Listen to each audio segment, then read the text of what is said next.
Hello friends, welcome to my channel ऐसे PCM classes.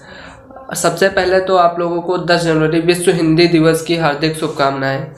आज विश्व हिंदी दिवस के अवसर पर मैं आप लोगों को कवि तुलसीदास के बारे में बताने जा रहा हूँ।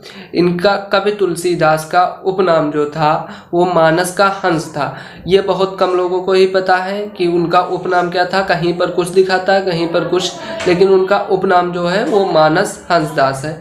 और उनके पिता का नाम जो है, उनके पिता का नाम आत्माराम दुबे है। उनके पिता का नाम आत्माराम दुबे, माता का नाम हुलसी है इनके, पत्नी रत्नावली, और जन्म स्थान राजापुर बांदा। कहीं कहीं पर कुछ दिखाता है, कहीं कहीं पर कुछ लिखा होता है। अभी मैं आप लोगों को ये डिटेल में बताऊंगा कैसे क्या है। और इनका जो जन्म है वो सन 1532 ईस्वी माना जाता है कि उनका जन्म 1532 ईस्वी में हुआ। मृत्यु सन 1623 ईस्वी।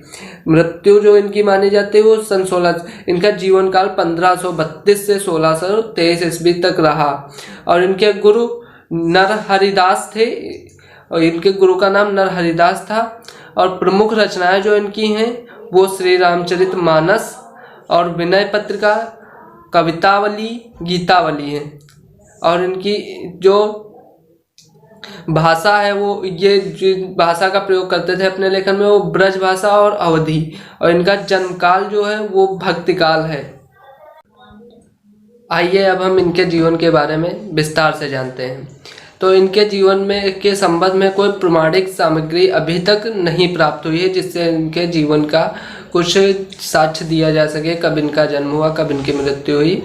लेकिन कुछ लेखकों के अनुसार इनके जीवन के बारे में कुछ साक्ष्य हैं, जिसकी वजह से कुछ लेखकों की माने तो उनके जीवन को 1532 ईस्वी में स्वीकार किया गया है। डॉक्टर नारेंद्र द्वारा लिखित जो हिंदी साहित्य का इतिहास है उसमें इनका जन्म 1447 ईस्वी दिखाया गया है। और अन्य कई जो ऐसी रचनाएं हुई हैं, शिव सिंह सरोज में इनका जन्म 1583 ईस्वी में दिखाया गया है। पंडित राम गुलाम द्विवेदी द्वारा इनका जन्म 1532 ईस्वी माना गया है। और सर जॉर्ज ग्रियर्सन द्वारा भी इनका जन्म 1532 ईस्वी में ही माना गया है।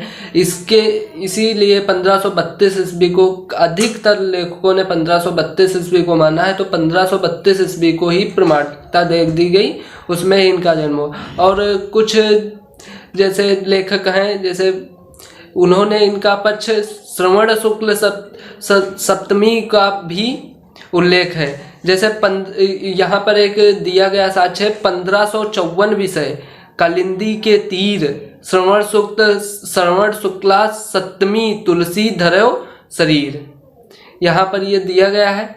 और इनके, अब ये तो हुई जन्म की बात, तो इनका जन्म तो कंफर्म मान लिया गया 1532। अब इनके जन्म स्थान के बारे में जान लेते हैं। कहीं कहीं पर इनका सोरो नामक स्थान इनका जन्म स्थान दिखाया गया है, लेकिन जो जन्म स्थान इनका माना जाता है वह राजापुर ग्राम बांदा है। अब इनके पिता का नाम श्री आत्माराम दुबे है। इनकी माता का नाम जो था वह हुलसी है। और इनकी भाषा जो अपने लेखन में इन्होंने भाषा प्रयोग की वह है ब्रज भाषा और अवधी भाषा, दो भाषाओं में। इनकी शैली जो है प्रबंध शैली और मुक्तक शैली है।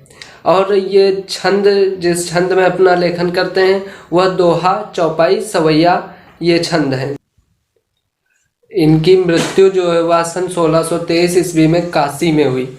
इनकी मृत्यु के संबंध में एक दोहा भी प्रस्तुत है। संवत 1680 गंग के तीर, श्रवण शुक्ला सप्तमी तुलसी तजो शरीर।